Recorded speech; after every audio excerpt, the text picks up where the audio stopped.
అందరికీ thank you అండి. ఈరోజు మనం సినిమా వాళ్ళ గురించి మాట్లాడుకుందాం, 2 సినిమాని చంపేసే వాళ్ళ గురించి మాట్లాడుకుందాం, 3 మన సినిమా గురించి మాట్లాడుకుందాం. ఓకేనా? ఓకే. కానీ తెలుగు సినిమా అనగానే ఎక్కడ ఏ ఈవెంట్ జరిగినా ఇలా వచ్చేసే ముందు తెలుగు ఆడియన్స్ అందరికీ కూడా థ్యాంక్ యూ సో మచ్ అండి. ఎందుకంటే తెలుగు సినిమా అంటేనే ఒక ఎమోషన్ అనమాట. రీసెంట్గా మీరు చూసే ఉంటారు, వారణాసి మూవీ నుంచి ఆ చిన్న మహేష్ బాబు గారి గ్లిమ్స్ రాగానే మైండ్ పోయింది. అసలు అది మైండ్లో నుంచే పోవట్లేదు.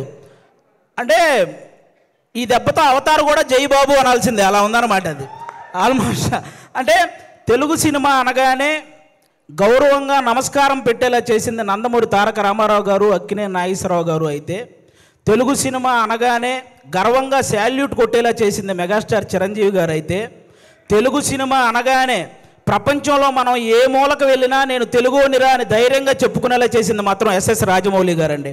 ఆయనకి నాన్ స్టాప్గా సక్సెస్ రావాలని మనస్ఫూర్తిగా కోరుకుంటున్నాను. ఇప్పుడు ఆ వారణాసి గురించి ఎందుకు మాట్లాడాల్సి వచ్చిందంటే, ఆ రోజు జరిగిన ఆ గ్లోబల్ ఈవెంట్ అంత సక్సెస్ అవ్వడానికి one of the main reason మన సుమగారికి నిజంగా అసలు మామూలు విషయం కాదు. అంటే అంత పెద్ద ఈవెంట్లో చిన్న అంతరాయం కలిగినా కూడా ఆవిడ మేనేజ్ చేసిన విధానం మాత్రం వేరే లెవెలు. అందుకే సుమగారికి ఒక్కసారి గట్టిగా క్లాప్స్ కొట్టాలి ఆ విషయంలో మాత్రం. అదొక్కటే కాదు, ఈ ప్రేమ అంటే సినిమా కంటే ముందు మీకు అసలు సుమ అంటే ఏంటో చెప్తాను మీకు. అసలు జనరల్గా మీరు Sukumar universe, Lokesh Kanagaraj universe, Sujeeth universe ఇవన్నీ చూసుంటారు కదా. కానీ సుమ యూనివర్స్ అనేది వీటన్నిటికంటే పెద్దది. ఎందుకంటే ఒక డైరెక్టర్ తన ముందు సినిమాకి తర్వాత వచ్చే సినిమాకి మధ్య ఒక లింక్ ఉంటే దాన్ని యూనివర్స్ అంటారు కదా. కానీ ఏ ఇండస్ట్రీకి సంబంధించిన ఏ డైరెక్టర్ సినిమా తీసినా ఆ సినిమాకి సుమ గారి యాంకరింగ్కి మధ్య ఒక లింక్ ఉంటుంది, దాన్నే సుమ యూనివర్స్ అంటారు. అందుకే ఆ యూనివర్సే అన్నిటికంటే పెద్దదనమాట. అసలు సుమ అనే పేరులోనే ఉంది. ఎస్ అంటే సక్సెస్ఫుల్గా, యు అంటే అల్టిమేట్గా, ఎం అంటే మీనింగ్ఫుల్గా, ఏ అంటే యాంకరింగ్ చేసేదే మన సుమ గారు. మామూలు విషయం కాదు. అంటే జనరల్గా ఒక తెలుగువాడిగా పుట్టి ఎక్కడో కేరళలో ఉన్న వాళ్ళ చేత మనవాడరా అనిపించుకున్న అల్లు అర్జున్ గారు ఎంత గ్రేటో, ఒక కేరళ అమ్మాయిగా పుట్టి తెలుగు వాళ్ళందరి చేత మన అమ్మాయిరా అనిపించుకున్న సుమగారు కూడా అంతే గ్రేట్ అబ్బా. అంటే తను ఒక కూతురుగా వాళ్ళ అమ్మను బాగా చూసుకుంటూ, ఒక భార్యగా తన భర్తను బాగా చూసుకుంటూ, అలాగే ఒక తల్లిగా తన కొడుకు కూతుర్ని బాగా చూసుకుంటూ, ఒక యాంకర్గా ఇంతమందిని ఎంటర్టైన్ చేస్తూ బాగా చూసుకుంటుందంటే అది మామూలు విషయం కాదు. అందుకే ఆవిడకి నేను అంత పెద్ద ఫ్యాన్ అనమాట. నేను సుమగారికి, నేను సినిమాల్లో మీ అందరికీ తెలుసు పవన్ కళ్యాణ్ గారి ఫ్యాన్ అని, కానీ టీవీలో నాకు బాగా ఇష్టమైన యాంకర్ సుమగారు. నేను ఆవిడకి ఫ్యాన్, నేను అందుకు ఫ్యాన్ అనమాట. బేసిక్గా హీరోల్లో ఫ్యామిలీ హీరోలు ఉంటారు, మామూలు హీరోలు ఉంటారు. అలాగే యాంకర్లో కూడా మామూలు యాంకర్లు, ఫ్యామిలీ యాంకర్లు ఉంటారు. ఫ్యామిలీ హీరో విక్టరీ వెంకటేష్ గారు అయితే ఫ్యామిలీ యాంకర్ మన సుమగారు. అంటే తెలుగు సినిమా ఇండస్ట్రీకి అమ్మాయిలు రావాలంటే ఎక్స్పోజింగ్ చెయ్యాలి, లేకపోతే కమిట్మెంట్ ఇవ్వాలి, ఇలాంటి తప్పుడు ప్రచారాలు చేస్తూ చాలామంది చెప్తుంటారు. కానీ టాలెంట్ ఉంటే అవేం చెయ్యక్కర్లేదు అని నిరూపించినటువంటి మహిళ మన సుమగారు. అంటే మెగాస్టార్ చిరంజీవి గారిని చూసి ఎంతమంది అబ్బాయిలు అయితే ఇన్స్పిరేషన్గా తీసుకొని ఇండస్ట్రీకి వచ్చారో, అలా సుమగారిని ఇన్స్పిరేషన్గా తీసుకొని ఇండస్ట్రీకి వచ్చిన అమ్మాయిలు చాలామంది ఉన్నారు. ఆ విధంగా కూడా ఆమెకి హ్యాట్స్ ఆఫ్ చెప్పుకోవాలి. ఒక ఈవెంట్ అంటే ఆల్మోస్ట్ 4 గంటలు నిలబడి ఆవిడ ఒక్కటే ఎంటర్టైన్ చేస్తూ ఉంటుంది. అలాగే ఒక టీవీ షో చేయాలంటే ఆల్మోస్ట్ 14 గంటలు నిలబడాలి. అంటే ఈవెన్ లేడీస్ ప్రాబ్లమ్స్ ఉన్నా కూడా ఆ పెయిన్ ఫేస్ మీద తెలియకుండా ఇంతమందిని ఎంటర్టైన్ చేస్తూ వస్తుంది.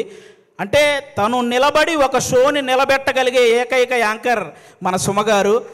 ఆల్మోస్ట్ ఇప్పుడు కాదు, 91లో వచ్చారండి. 91 నుంచి, అంటే 34 సంవత్సరాల నుంచి నాన్ స్టాప్గా మనందరినీ ఎంటర్టైన్ చేస్తూ తన ప్రమోషన్స్తో ఎన్నో సినిమాలను సక్సెస్ చేసిన సుమగారికి కూర్చొని కాదు, ఒక్కసారి అందరూ స్టాండింగ్ ఓవేషన్ ఇచ్చి క్లాప్స్ కొట్టాలని మనస్ఫూర్తిగా కోరుకుంటున్నాను. సీరియస్లీ అసలు అంటే నాకు ఇష్టమైన హీరోలకి, కమెడియన్లకి, డైరెక్టర్లకి, వీళ్ళందరికీ చాలామందికి పద్మశ్రీ అలాగే పద్మభూషణ్ ఇలాంటి అవార్డులు మీరు రావటం చూసారు. అవన్నీ మనకు కూడా చాలా హ్యాపీనెస్ని ఇచ్చాయన్నమాట. తన ప్రొఫెషన్లో ఇంతమందిని ఎంటర్టైన్ చేస్తూ ఇంతమంది చేత ఒక గౌరవం దక్కించుకున్నటువంటి సుమగారికి కూడా అలాంటి అరుదైన గౌరవం దక్కాలని నేను మనస్ఫూర్తిగా కోరుకుంటున్నాను. నిజంగా థ్యాంక్ యూ సో మచ్ సుమగారు. మీతో పాటు ఈ సినిమాలో చేయడం నిజంగా మా అందరి అదృష్టం. అది నేను నేను నేను షోల్లో చాలాసార్లు అప్పుడప్పుడు ఈవెంట్స్లో చేశాను, కానీ ఒక ఫుల్ ప్లెడ్జ్డ్గా ఎప్పుడు మీతో పాటు ఒక ట్రావెల్ చేయలేదు. ఈ సినిమాలో చేయగలిగాను కాబట్టి నిజంగా థ్యాంక్ యూ సో మచ్ అండి దానికి. Thank you. ఇప్పుడు అది ఒక్కటే మాట, అంటే నేను మళ్ళీ మీ మీద పని చేస్తే ఈ సీరియస్నెస్ అంతా పోతుంది. సో నేను దీన్ని చాలా సీరియస్గానే తీసుకుంటున్నాను. అండ్ అలాగే అది అయిపోయింది కాబట్టి టాపిక్ వెనకాల వచ్చింది మా అక్క అనుకున్నారు, మా అమ్మ. మీ అమ్మగారు? అవును, యంగ్ అండ్ డైనమిక్. అది థ్యాంక్ యూ సో మచ్ అండి. అలాగే ఇప్పుడు మనం సినిమా వాళ్ళ గురించి మాట్లాడుకున్నాం, ఇప్పుడు సినిమాని చంపేసే వాళ్ళ గురించి మాట్లాడుకుందాం, ఓకేనా? బేసిక్గా సినిమా ఇండస్ట్రీలో ఉన్న పెద్ద పెద్ద వాళ్ళందరికీ ఒకే ఒక్క ఇదండి, ఎవరైతే సినిమా ఇండస్ట్రీలో రైటర్స్ ఉంటారో వాళ్ళని మాత్రం ఇంకొంచెం కేరింగ్గా ఇంకొంచెం వాల్యూ ఇవ్వాలని వాళ్ళకి నేను మనస్ఫూర్తిగా కోరుకుంటున్నాను. ఎందుకంటే రైటర్ అంటే వాడు ఇచ్చింది తీసుకుంటూ చెప్పింది రాసుకుంటూ వెళ్ళిపోతాడనే ఒక చిన్న ఆలోచన నుంచి రైటర్ అనేవాడు ఒక్కసారి నాకు ఎందుకులే అనుకుంటే ఇండస్ట్రీలో ఎవ్వరికీ పని ఉండదు అనే ఒక పెద్ద ఆలోచన చేయాలని నేను మనస్ఫూర్తిగా కోరుకుంటున్నాను. ఎందుకంటే సినిమా ఇండస్ట్రీకి రైటర్ అనేవాడే ఒక హార్ట్ లాంటి వాడు. గుండె కొట్టుకోకపోతే ప్రాణం పోద్ది, అలాగే రైటర్ అనేవాడు పెన్ను పట్టుకోకపోతే ఖచ్చితంగా సినిమా పోద్ది. అందుకే రైటర్లందరినీ ఒక్కసారి సినిమా ఇండస్ట్రీలో ఉన్న రైటర్లందరినీ గ్యాదర్ చేసి వాళ్ళ కష్టసుఖాలు తెలుసుకొని వాళ్ళకు ఒక నూతన ఉత్సాహాన్ని ఇస్తే ఆటోమేటిక్గా మంచి సినిమాలు వస్తూ ఉంటాయి. ఎందుకంటే 1000 కోట్లకు సంబంధించిన వారణాసి లాంటి ప్రాజెక్ట్ రాయగలిగిన రైటర్లు కూడా మన దగ్గర ఉన్నారు, కానీ కనీసం వాళ్ళ అమ్మకి 1000 రూపాయల మందులు కొనుక్కునే స్థితి కూడా లేక వాళ్ళ టాలెంట్ అలాగే వెనకపడిపోతూ ఉంది. అలా రైటర్స్ అందరినీ ఒక్కసారి గ్యాదర్ చేసి వాళ్ళకు ఒక నూతన ఉత్సాహం ఇవ్వాలని సినిమా ఇండస్ట్రీ పెద్దవాళ్ళందరికీ నేను ఒకసారి మనస్ఫూర్తిగా కోరుకుంటున్నాను. అలాగే మీరందరూ గమనిస్తే ఆల్మోస్ట్ సంవత్సరానికి 150-200 సినిమాలు రిలీజ్ అయితే పట్టుమని 10 సినిమాలు కూడా ఆడట్లేదు సినిమా ఇండస్ట్రీలో. అంటే సినిమాలేమో ఆకాశంలో చుక్కల్లాగా లెక్కబెట్టలేనని వస్తున్నాయి, హిట్లు మాత్రం మన చేతికున్న వేలలాగా లెక్కబట్టగలిగే అన్ని కూడా రావట్లేదు. అంటే దానికి అంటే ఏదైతే ఎంత కష్టం వచ్చినా నిలబడ్డ ఆ 4 ప్రొడ్యూసర్లు వాళ్ళ సంగతి పక్కన పెడితే ఎంతమంది ప్రొడ్యూసర్లు ఇలా వచ్చి మళ్ళీ అలా ఊరెళ్ళిపోతున్నారో మీకు తెలియదు. అంటే కొన్ని 100 కోట్ల నష్టం అవి భరించలేక మళ్ళీ తెచ్చుకున్న పరువును కాపాడు కోసం ఆ ఇస్త్రీ చొక్కాలు వేసుకొని ఈఎంఐలు కడుతూ ఉన్న ప్రొడ్యూసర్లు ఇంకా చాలామంది ఉన్నారు. అంటే దేనికంటే ఇదంతా ప్రతి ఒక్కడు ఏదో ఒక సలహా ఇచ్చేయడమే. మలయాళంలో మంజుమాల బాయ్స్ అని ఒక సినిమా చూసి అలాంటి సినిమా మన వాళ్ళు ఎందుకంటే తీరండి అని, పోనీ అలాంటి సినిమా మన వాళ్ళు తీస్తే అందులో ఐటమ్ సాంగ్ పెట్టలేదని ఏడుస్తారు. పోనీ ఏదో ఫ్రెష్ కంటెంట్ ఉండాలి కదండి, ఫ్రెష్ కంటెంట్ కావాలి కదండి, ఫ్రెష్ కంటెంట్ తీసి రిలీజ్ చేస్తే రిలీజ్ రోజు ఫ్లాప్ చేసేసి రిలీజ్కి వచ్చి పాటలు పాడుతుంటారు. రూబా రూబా సదాశివ సన్యాసి ఇలా పాడేస్తుంటారు రిలీజులకు వచ్చి. రిలీజ్ రోజు మనకి ఏం తెలియదు. అలా అంటే ఆ విధంగా ఎవరికి వాళ్ళు సలహాలు ఇచ్చేసి ఆ సినిమాని ఏదో రూపంలో చంపేస్తూ వస్తున్నారు. దానివల్ల ఎక్కువ నష్టం ప్రొడ్యూసర్లకే జరుగుతుంది.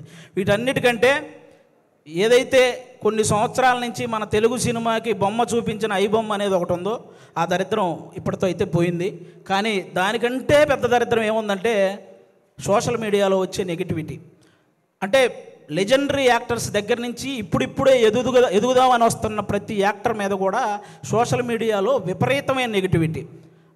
అది కొంతమందికి ఇప్పుడు నాలాంటి వాడు మీరు చేశారనుకో నాకు పెద్ద బాధ ఏమి ఉండదు, నేను మా ఇంట్లో అమ్మా నాన్నలకి నేను చెప్పుకోగలను, అవేం పర్లేదు నేను చూసుకుంటాను. కానీ కొంతమంది అందరికీ అలా ఉండదు. కొంతమంది వాళ్ళ పేరెంట్స్ సెన్సిటివ్ అయి ఉండొచ్చు, ఆ పర్టికులర్ యాక్టర్ సెన్సిటివ్ అయి ఉండొచ్చు.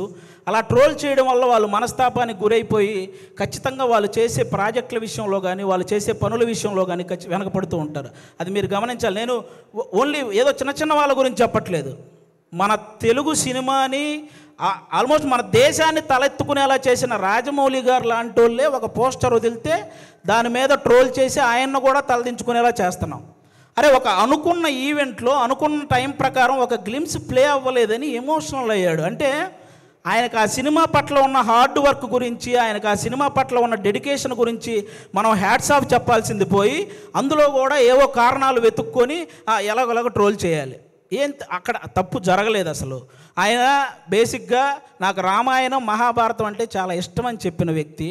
అలాంటి వ్యక్తి ఎవరైనా రాముడి గురించి నాకు తీసే అవకాశం వచ్చిందని చెప్పిన వ్యక్తి. ఆయన ఆ రోజు హనుమంతుడి మీద అలిగాడే కానీ అవమానించలేదు. ఇది ఒక్కటి అందరూ గుర్తుపెట్టుకోవాలని నేను మనస్ఫూర్తిగా కోరుకుంటాను. ఒకరు కాదు, సినిమా కోసం ఎన్టీఆర్ గారు సన్నబడితే ఆయన మీద ట్రోలింగ్, మన బాలకృష్ణ గారు మాట్లాడితే ట్రోలింగ్, అల్లు అర్జున్ గారు నవ్వితే ట్రోలింగ్, సాయి ధర్మతేజ్ గారు యాక్సిడెంట్ అయ్యి ఆయనకు మాట్లాడడానికి ఇబ్బందిగా ఉంటే దాని మీద కూడా ట్రోలింగ్. అరే మనం బయట దేశాలకు వెళ్తే జస్ట్ మనం బాహుబలి అంటే కానీ ఓ మీరు ఇండియనా అనే పరిస్థితి ఉండదు. అలాంటి ప్రభాస్ గారి లుక్స్ మీద ట్రోలింగ్, రామ్ చరణ్ గారి చికిరి చికిరి అనే సాంగ్ పక్క దేశాల వాళ్ళు కూడా రీల్ చేస్తున్నారు. అలాంటి ఆ స్టెప్పుల మీద ఇక్కడ ట్రోలింగ్. ఒకరు కాదు, విజయ్ దేవరకొండ గారి మీద మన ఇండస్ట్రీ వాళ్ళే ట్రోలింగ్. అంటే ఒక వ్యక్తి ఇంకా అంతకు మించి ట్రోలింగ్, అంత మానసికంగా ఒక వ్యక్తిని కుంగవేయాల్సిన పనే ఉంది. ఇప్పుడు బాహుబలి, RRR, పుష్ప ఎలాగో ఒక వర్గానికి అర్జున్ రెడ్డి లాంటి సినిమా కూడా అలాగే. అతనికి బౌన్స్ బ్యాక్ అయ్యే టైం కూడా ఇవ్వకుండా అతని మీద అంత ట్రోల్ చేస్తూ ఉంటే అతను ఎంత ఇబ్బంది పడతాడో ఆలోచించాలి. ఒక శ్రీలీల అని ఒక తెలుగు అమ్మాయి ఇక్కడి నుంచి బాలీవుడ్, తమిళనాడు ఇలా వెళ్ళి అన్ని ఇండస్ట్రీల్లో వర్క్ చేస్తుంటే ఆ అమ్మాయి డ్యాన్స్ చేస్తుంది కానీ యాక్టింగ్ పెద్ద. ఇప్పుడు భగవంత కేసరి అనే సినిమా నేషనల్ అవార్డు దృష్టికి వెళ్ళిందంటే బాలకృష్ణ గారి పర్ఫార్మెన్సు, అలాగే అనిల్ రావుపూడి గారి కథతో పాటు శ్రీలీల గారి పర్ఫార్మెన్స్ కూడా వన్ ఆఫ్ ద రీజన్ కదా. అలాంటి అమ్మాయిని అంత బ్లేమ్ చేయడం ఏంటి? ఒకటిగా మెగాస్టార్ చిరంజీవి గారి మీద డీప్ ఫేక్ AI వీడియోలు చేశారబ్బా. ఇంతకంటే దరిద్రం ఏమైనా ఉంటుందా? నాకు తెలిసి ఆయన రికార్డులు కొట్టిన పోస్టర్లు గోడల మీద పడేటప్పుడు ఆ ట్రోలింగ్ చేసినోడు వాళ్ళ అమ్మ కడుపులో కూడా పడి ఉండడు. అలాంటి వ్యక్తులు వాళ్ళు. ఆయన 3 దశాబ్దాలు 1వ నంబర్ పొజిషన్లో ఉన్నప్పుడు వీడికి అసలు ఒకటంటే ఇలా ఉంటుందని కూడా తెలియదు. మన తుఫాన్ వచ్చిన ఆయన సినిమాల కోసం మనం పరిగెత్తుకుంటూ వెళ్తున్నప్పుడు వాడికి నడవటం కూడా వచ్చి ఉండదు. అలాంటి వాడు వచ్చి మెగాస్టార్ చిరంజీవి గారి మీద ట్రోల్స్.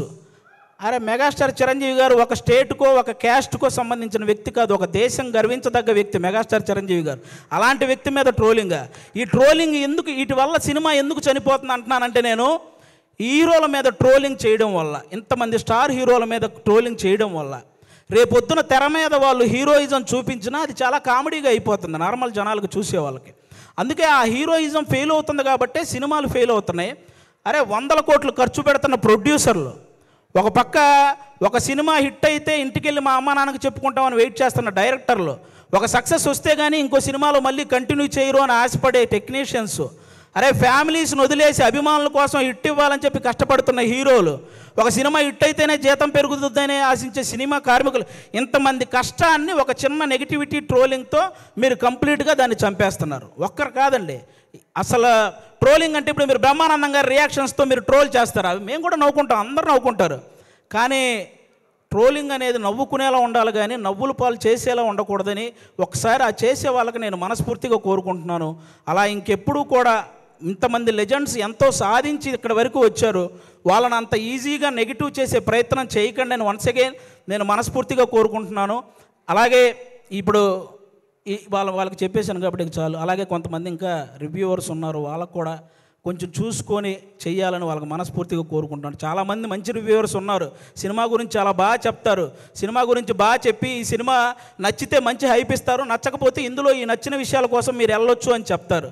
అలా చెప్తే చాలా బాగుంటుంది. అంతేగాని సినిమా మీద వెటకారం చేస్తూ రివ్యూలు ఇస్తుంటారు. వాళ్ళకి అర్థం కాని విషయం ఏంటంటే ప్రొడ్యూసర్లు ఎంత నష్టపోతున్నారో ఒకసారి ఆలోచించాలని మనస్ఫూర్తిగా కోరుకుంటున్నాను.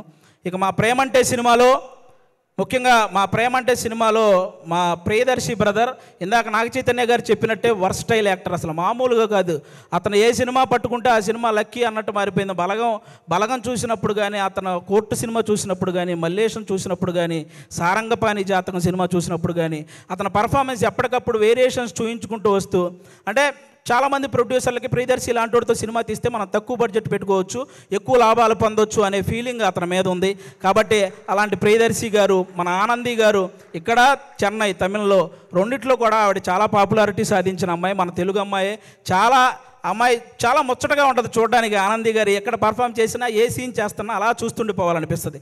మన ఆనందిని ప్రియదర్శిని హీరోయిన్లు అనడం కంటే కూడా వాళ్ళిద్దరిని పర్ఫార్మర్లు అనడం అనేది చాలా నాకు అది చాలా బాగుంటుంది అనిపిస్తుంది. ఎందుకంటే అంత బాగా పర్ఫామ్ చేస్తారు. వాళ్ళిద్దరికీ కూడా థ్యాంక్ యూ సో మచ్. మా నవనీత్ బ్రదర్ డెబ్యూ డైరెక్టర్, మీరందరూ ఆ నవనీత్ బ్రదర్ని ఎంకరేజ్ చేయాలి. ఒక డెబ్యూ డైరెక్టర్కి ఎన్నో కళలు ఉంటాయి, ఆ కళల్ని మీరు సాకారం చేయాలని ప్రేక్షకులందరినీ మనస్ఫూర్తిగా కోరుకుంటున్నాను. ఈ నవంబర్ 21న థియేటర్లోకి అందరూ వెళ్ళి మా ప్రేమంటే సినిమా చూసి ఎంజాయ్ చేయాలని వన్స్ అగైన్ అందరికీ థ్యాంక్ యూ సో మచ్. ప్రేక్షకులందరూ థ్యాంక్ యూ. పిలుస్తా నేను. ఆవిడ ఆవేశపడుతున్నారు, అంటే టైం అయిపోయింది అందుకని. అర్థమైంది. థ్యాంక్ యూ సో మచ్ అండి. Thank you.